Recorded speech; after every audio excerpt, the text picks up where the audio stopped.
I can't enjoy a family trip with strangers around.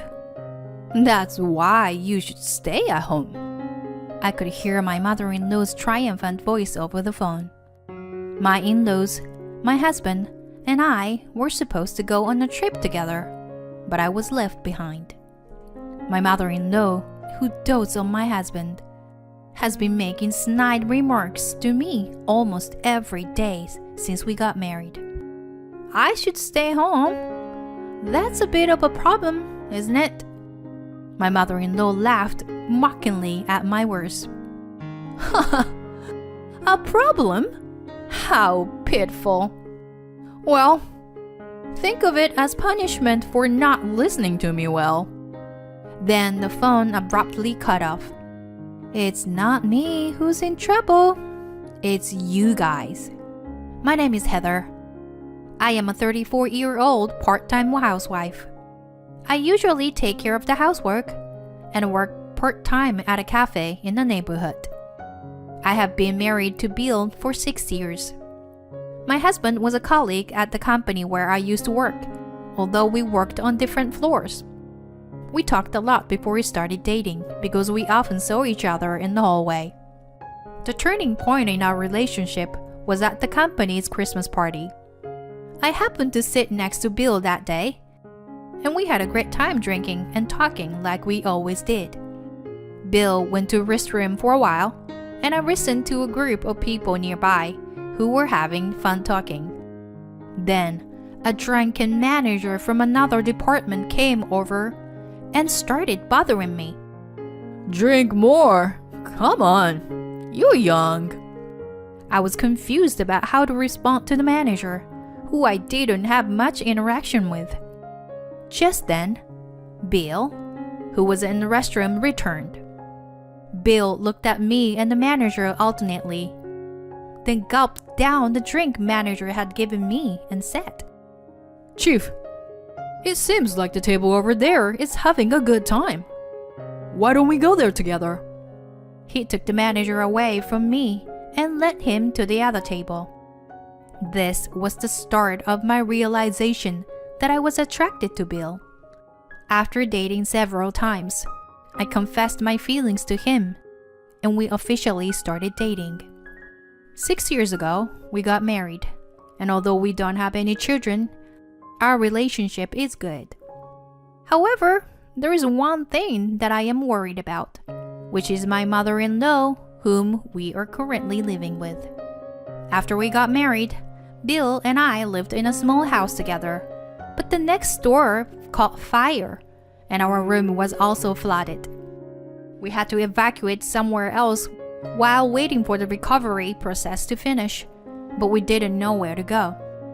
Then, Bill's mother offered us to live with them, and we gratefully accepted. The problem is that after we started living together, my mother-in-law's comments became increasingly sharp. Even though I knew that she dotes on Bill, and had made some snide remarks before, living with her made it more difficult.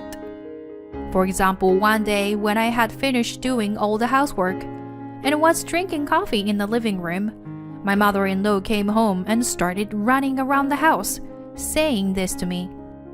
Housework is a way to show gratitude to the husband who brings in income. You are really unfit to be a daughter-in-law if you can't even do this much.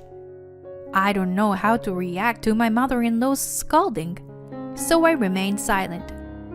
If you can't do what you are supposed to do, then leave. There she goes again. This is her catchphrase. In the end, it was my mother-in-law who allowed us to live together because she wanted to live with Bill again. For my mother-in-law, my existence as a wife is nothing but a hindrance. Mom, don't blame Heather too much. Well, what Mom is saying makes sense. In a way, it's no good to neglect housework just because you are working part-time. Right, Heather? It's not a bad thing to cherish one's own mother, but I wish my husband would defend me a little more. I never intend to neglect housework. Even though I work 5 days a week for a short time, I never neglect the housework for 4 people. I do the same even when I'm not feeling well. On the other hand, my mother-in-law, despite being a housemaker, is playing around every day. I've never seen my mother-in-law do housework since we started living together. But since I'm living under her roof, I can't complain to her face. In this unfamiliar environment, I was just enduring it. Then one day, Bill suggested that we go on a trip. Just the 2 of us, which was unusual. Do you want to go to a hot spring? How about next month? Now that the busy season is over, I have to take some paid time off.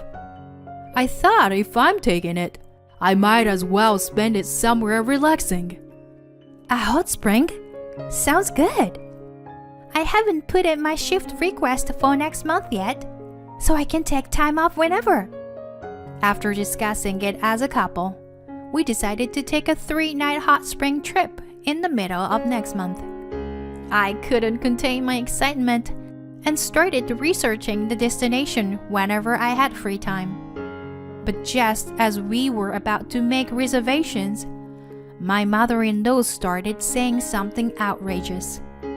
Heather, I hear you're going on a trip with Bill alone. Why didn't you tell me?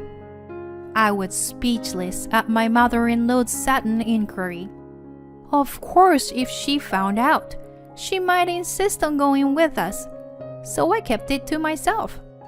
But without saying anything, my mother-in-law let out an exaggerated sigh and then said what I expected. Next month happened to be our wedding anniversary, so we want to take family trip to celebrate. Yes, we should stay in a luxurious pension. Naturally, I had no intention of going on a trip with my mother-in-law. But this time, we were planning to go with just the 2 of us. So, well, maybe next time we can all go together. It was the most compromising response I could come up with. But my mother-in-law wouldn't back down. Next time won't mean anything. We're celebrating our wedding anniversary. Can't you see? Well, if that's the case, why don't you just go with your husband? Just as those words were about to come out my mouth, Bill returned home from work. Welcome home, honey. We're just talking about the trip with Heather. Oh, I'm so excited. My mother-in-law was full of enthusiasm and started talking to my husband. And Bill was agreeing with her as if it were obvious. I wonder if Bill might have said something to his mother behind my back. Well, if Mom is looking forward to it, why don't we go together? All 4 of us. Shall we put off our plan this time? Okay, Heather? Then, as if always invisible, my quiet father-in-law joined and said, Oh, a trip? That sounds great. I had already become unable to refuse the situation of me and Bill going on a trip alone. All right then, next time we'll go just the 2 of us. Although reluctantly agreeing, Bill showed a relieved expression. I was not quite satisfied, but there was nothing I could do about it. I thought I would at least try to push for places to visit and local food that I wanted to eat. My lazy mother-in-law had no objections to me deciding on all the hotel reservations and sightseeing schedules. And the day of the trip arrived. We had finished all our packings, so we planned to have breakfast before leaving the house. When the alarm clock went off and stretched out my body in place. Bill? I noticed that my husband, who should be sleeping next to me, was missing. I thought maybe he had already gotten up and started getting ready. so I headed to the living room for the time being. However, there was no sign of Bill in the living room. Furthermore, his parents were also missing from the bathroom, kitchen, and entrance. No way! I had a bad feeling and called Bill's cell phone, but the phone didn't connect. Next, I called my mother-in-law's cell phone, and she immediately answered. Oh, Heather, what's wrong? Bill is driving now, so he can't answer the phone. Driving? Where are you guys now? When I asked, my mother-in-law answered with a carefree tone. Where are we? You were saying? We're on a family trip, of course. We can't enjoy a family trip with strangers, so you should stay at home. I could hear my mother-in-law's triumphant voice over the phone. I should stay at home? That's a bit of a problem, isn't it? I said, and my mother-in-law laughed mockingly at me. A problem? How pitiful! Well, think of it as punishment for not listening to me well. After saying that, my mother-in-law hung up the phone forcefully. I covered my face with both hands, and my shoulders shook, not with sobbing, but with a big laugh. Just enjoy yourself, dear. You will soon regret leaving me behind. I immediately opened the hotel reservation site and booked a luxurious hotel in the tourist spot we were supposed to visit today. I also made a reservation at a restaurant where I could have a delicious meal. It was a reservation just for one person, for me. All right, let's enjoy myself. I got ready and took my luggage onto the cab. Since I had researched various tourist spots, I wanted to visit them. It was a small tourist spot, so I might run into them, but I didn't care. I decided to forget about them and enjoy myself to the fullest. I entered a small souvenir shop that caught my eye, went into a fashionable cafe, chatted with the locals, and enjoyed my trip. As the day drew to a close, it was time for check-in. The hotel I had booked was the most luxurious hotel in the area. As I passed through the hotel's automatic doors and headed towards the check-in counter, I heard a woman's loud voice. Why can't we stay? I told you I pay if it's about money. As I looked closely, it was my mother-in-law who was causing a commotion. The hotel I had made a reservation for them was not this one. As I kept my distance and watched the situation, my husband noticed me. Hey, Heather, what's going on? You made a reservation for a pension, but we couldn't stay there, so we came to this hotel. And now we can't stay here either? As he said that, he started to get closer and closer to me. My mother-in-law also approached, her face turning red with anger. Yes, that's right. The pension wouldn't give you the keys unless the person who made a reservation was there. It's a security measure. That's why I told you. It will be a problem, didn't I? Finally, they seemed to realize how foolish their actions had been. My mother-in-law and husband exchanged glances. Their faces deflated. Just as they were about to cause more of a scene, several hotel employees rushed over to us. They quickly ushered my in-laws and husband outside, where they looked quite ridiculous. How dare you, Heather? We will stay at an even more luxurious hotel than this one. I felt somewhat refreshed and checked in with a smile. The beautiful interior and luxurious decor made me feel like I was in a dream. As I sat on a sofa in the lobby, I heard a group of women next to me, giggling and talking about something that caught my attention. Hey, Do you know about that hotel near the museum? There is a really bad rumor going around. Apparently, in the rooms on the second floor, people hear hallucinations and have all their belongings stolen. What? Is that true? That's not all.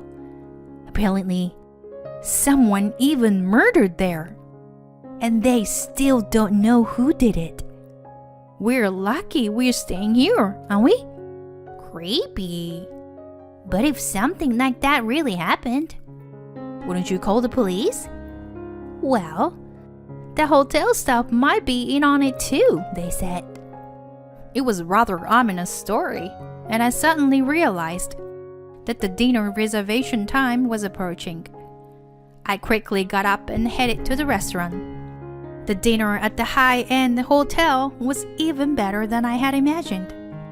After dinner, I enjoyed a bath in the jacuzzi and was about to change into a nightgown and watch TV when suddenly my cell phone rang. Hello, Heather? We found a gorgeous hotel. It's very comfortable. It's too bad that you couldn't stay here. My mother-in-law sounded like she's in a good mood. Oh, is it so? You are lucky to find a hotel you can just go and stay at like that. Right? There is hardly any other guest here except for us. So it's quiet and easy to spend time. It's really lucky to find such a beautiful hotel, so close to the tourist attractions, isn't it? With her words, something came to my mind. Excuse me, but is it a hotel near the museum? Yeah. But what about it? I knew it. I remembered the story about the creepy hotel that I heard in the lobby before going to dinner. I think it's better to run away from that hotel, you know. However, my mother-in-law laughed at what I said and dismissed it with a snort. Are you jealous of us staying in a nice place, Heather? Just be jealous then. See you later. Once again, my mother-in-law hung up the phone unilaterally. After that, I turned off my cell phone and spent the leisurely time. Then the next day, after checking out of the hotel, I visited the tourist spot I couldn't go the day before. After having fun all day on the third day, I arrived home around sunset. And it seemed that the other three had already returned home, as I could see the light leaking out of the window. Hey, I'm back. As I opened the living room door, all three of them started making noise. My mother-in-law began talking about the incident that occurred at the hotel. She said that someone had entered the room during the night, and it was so scary that she quietly hid in bed. When she woke up the next morning, her wallet, phone, and all of her other belongings that were on the desk had disappeared. The three of them were in trouble and had to use the change that Bill had to call relatives who lived nearby for help. Fortunately, the relatives came quickly and paid for the hotel bill, allowing them to return home safely. Now, they are planning to go to the police station to file a report, and their anger is directed at me. Yes, directly or indirectly. You are also responsible for this incident, Heather. Even if you say that, if you had not left me alone and went on a trip, this would not have happened in the first place, right? When I honestly conveyed my thoughts, my husband raised his voice. Shut up! Don't talk back to me like that. I can't deal with you anymore. I'm divorcing you. I was stunned and couldn't say anything. But soon, I went silently to our bedroom, took something out of my cabinet, and showed it to him and his mother when I returned to the living room. Fine. I don't need a husband who won't protect his wife from being bullied. Bill's face turned pale. I had taken out divorce papers that I had prepared just in case this day would come. Did he not think I would agree to it? He looked totally shocked that I agreed to the divorce. Then my mother-in-law took advantage of the situation and started pushing for a divorce to him. Get rid of this terrible wife and find someone new. I'll help you. Okay, sweetheart? Bill couldn't go against his mother and eventually took the divorce papers. Well done. Goodbye. Live happily with your precious family. Ignoring Bill, who had collapsed on the spot, I left the house. Afterward, we both filed for divorce, and it was finalized in a few months. Bill begged for reconciliation multiple times, but I ignored him every time. From now on, I'll protect you, Heather. So come back to me.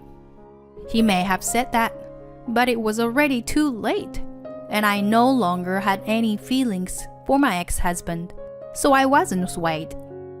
On the other hand, it seemed like my ex-mother-in-law was happy to have gotten rid of me for a while. However, that happiness didn't last long. The news of our divorce spread around the neighborhood. Gossip-hungry people began investigating the cause and found out about my ex-mother-in-law's bullying towards me. With her already haughty attitude, this incident caused even more people to look down on her. Since she had left all the housework to me, their house was now a mess. I had no interest in my ex-husband or ex-in-laws. However, since I went through a painful experience, I hoped that they would somehow rebuild their lives and live honestly. As for me, I was able to return to my hometown and found a job through a friend's introduction. At this point, I truly feel done with marriage. But who knows what the future holds? Either way, I plan on enjoying being single for a while.